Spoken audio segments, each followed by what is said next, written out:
Exactly on that note, Tom. Really, no one would have believed figures that and reprinted and definitely not presented them as unquestionable fact. Figures of and statistics of civilians killed in Mosul, but that were published by ISIS, and yet in Gaza there is that almost affinity, this desire to connect with the terrorists and to be their mouthpiece without any type of really not, I wouldn't say even a professional standard, but even a basic standard of investigation. How did you corroborate the figures? What did you investigate? Who did you hear from? What was the source of the information? How does that all go out the window when you're talking about Hamas? Well, it's very dishonest journalism. Look, it's not just ISIS. If, I don't know, Vladimir Putin suddenly announced that Ukrainians had bombed Moscow and killed 5,000 civilians, even if they reported it in the West, which they probably wouldn't, they would bring along commentary to say, we don't think this is true, or Putin has a track record of not telling the truth, or this doesn't sound likely. So when Israel's accused of something by Hamas, and there's some notable examples where the media was forced to walk back, like the Islamic Jihad rocket that hit the car park of Al-Ahli Hospital in Gaza in November, I think it was. On the 17th of October. 7th of October, and within minutes, Hamas announced 500 people had died.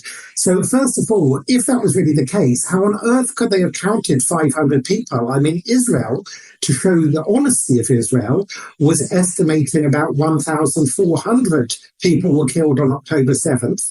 And then later, Israel reassessed that, or rather reduced that figure, and said it was about 1,200. And that is because Israel was painstakingly going through trying to identify bodies, many of whom had been chopped up by Hamas or burnt beyond recognition by Hamas. So Israel reduced its figures. Hamas, on the other hand, not only do they have a track record of lying, but who on earth in the BBC studios thinks that anyone could have counted that number of dead if it had hit a hospital? Plus, the very next day, the award-winning chief Middle East correspondent of the BBC, Jeremy Bowen, showed footage of the hospital that was still standing. It was clear that this missile had hit the car park, not the hospital. And it was also clear almost immediately that it was hit by an Islamic Jihad rocket.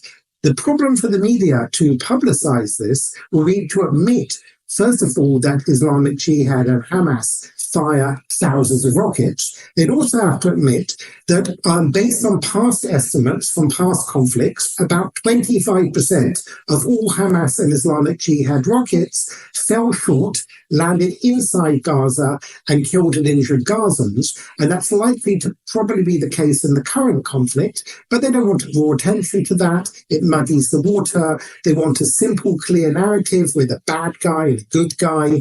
They don't want to ask hard questions such as, why do we want Hamas to be in control? Is Hamas just a proxy for Iran? Do we really want Iran to have a victory?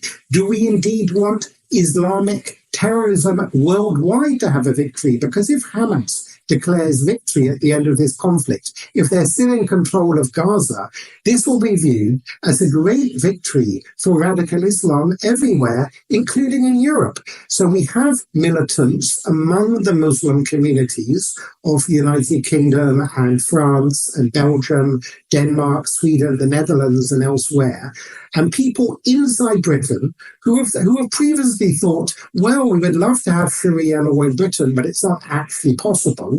They will think, you know what, if Hamas can beat the mighty IDF, the mighty Israeli army, well, you know what, it might be possible that one day Britain too can live under Sharia law. That doesn't mean there'll be a violent intifada in Britain, but they'll use a form of tactics slowly to, introduce, compulsory halal food in all British schools, or make Ramadan a national holiday, and so on and so on. And intimidate, as we already see with members of parliament in Britain standing down following death threats by Islamic Jihad organizations in Britain.